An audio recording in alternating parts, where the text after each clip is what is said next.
we're going to have a look at something called solver. Now, solver is a function that allows us to reach a solution by changing more than one cell. Okay, so let's just share my screen and we'll have a look at that.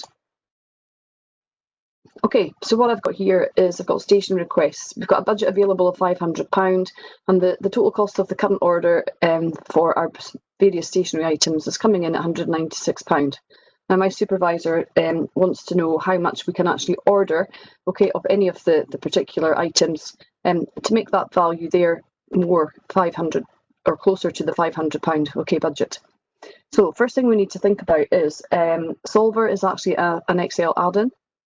Okay, so I've already added this in. You can see it over here in the data options under Analyze.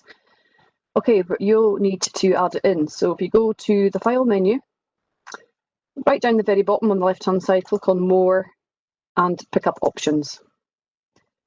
Okay, down the left-hand side again, Excel Options, second last one is Add-ins.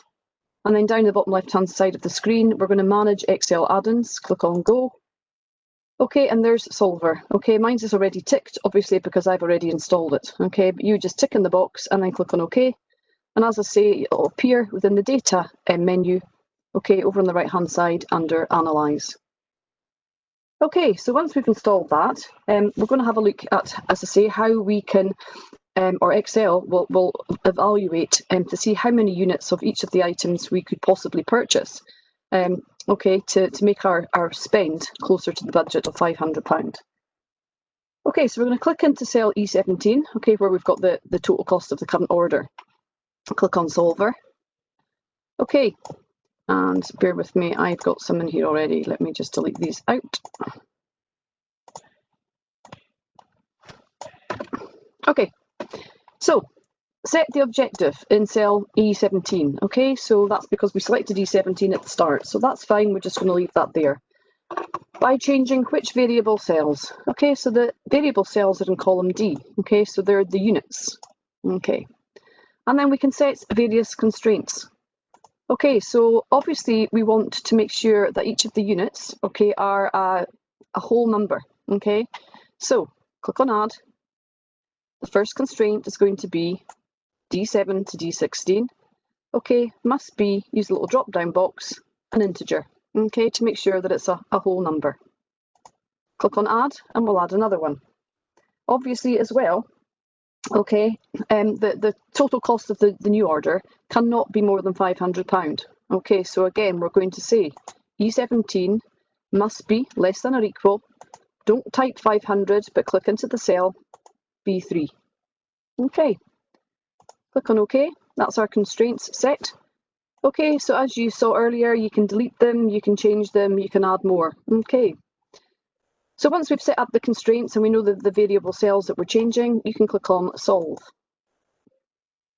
Okay, so the various options we get here, you can see it's kind of working out, trialing some solutions here. Okay, looking for the best result, okay, based on the information that we have. So we can see we can keep the solver solution or we can restore the original values. So you can see it's changed the units, okay, and we're now going to be spending £498.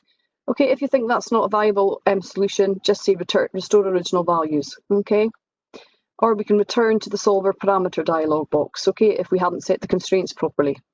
What we can also do is click on Answer, okay, over for reports, okay, and we can then say, save the scenario, give it a name, okay, or as I say, we can click on the reports. When we click on OK, it pops that answer report into a brand new sheet, and then you can see the solution there. So you can go back on sheet 1, and you could always go back and restore, okay, but you'd have the dialogue there telling you what the report was, okay, and what the final solution. So the original value was £196, and the final value is 498. Okay, so that's Solver. Thank you for watching.